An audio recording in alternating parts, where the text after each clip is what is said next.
এখন শ্রী শ্রী আদিনাথ মন্দির মহেশখালী। এখানে আজ 3 দিন 4 দিন ঘুরেই আমার ভাষা থেকে অনেক টান চলে আসছে। আর কি বলবো, যে বলার মতো ভাষা নাই।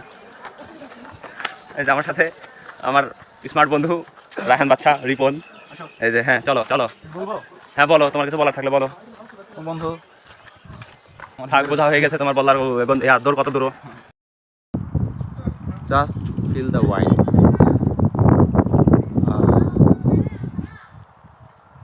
সুন্দর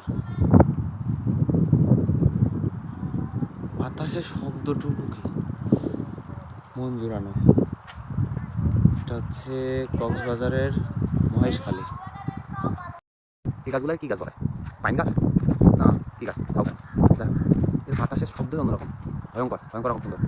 হয়তো এক এক গাছে ভয় পেতাম যেরকম শব্দ হচ্ছিল, তবে চোখ বন্ধ করে ফিল করার মতো। আর ওই যে দূরের শান দাঁড়িয়ে মাইনাস করতেছে, আমার ওয়াইড অ্যাঙ্গেল আছে, এই জন্য কত সুন্দর।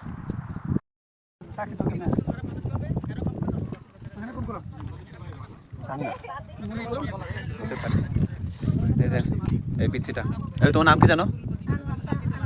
আনোয়ার, ক্লাস 3-তে পড়ে। ওর কাছে যেই সিঙ্গারাগুলো আছে ওইগুলো বিক্রি করতে পারলে দোকানদার ওরা একটা পরোটা দেবে আর একটু জিলাপি দেবে। আমি ফার্স্টে ভাবলাম হয়তো বাসায় বানাই। তো আমি একটু আগে ভাবছিলাম যে ট্যুরে আসছি, আমার কাছে লাস্ট 1000 টাকা ছিল, সেটাও শেষ। এখন আর 200 কি 300 টাকা আছে। তো আমি ভাবছি যে আমার কাছে টাকা পয়সা নেই, আমার তো ভালো লাগছে না, আমি বাসায় গেলে হয়তো খালি হাতে যেতে হবে আমার। কিন্তু এখন ওরা দেখে আমার ভেতরে আর কোনো আফসোস নাই, ওর কাছে খাওয়ার টাকা পর্যন্ত নাই।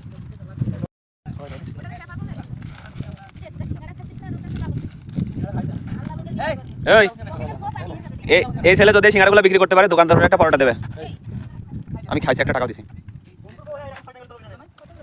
10 টাকা করে। আমি একটু আগে ভাবছিলাম যে আমার কাছে তো টাকা শেষ, আর অল্প কিছু টাকা আছে। আমি খুব খারাপ লাগছিল এরে দেখে, এখন আমার আর মানে খারাপ লাগছে না। আল্লাহ আমার কত ভালো লাগছে, কত মানুষের স্বপ্ন আমাদের এই পর্যায়ে আছে, তাই না? আমরা ভাবে আমাদের ভালো চাকরি বাকরি করতে হবে।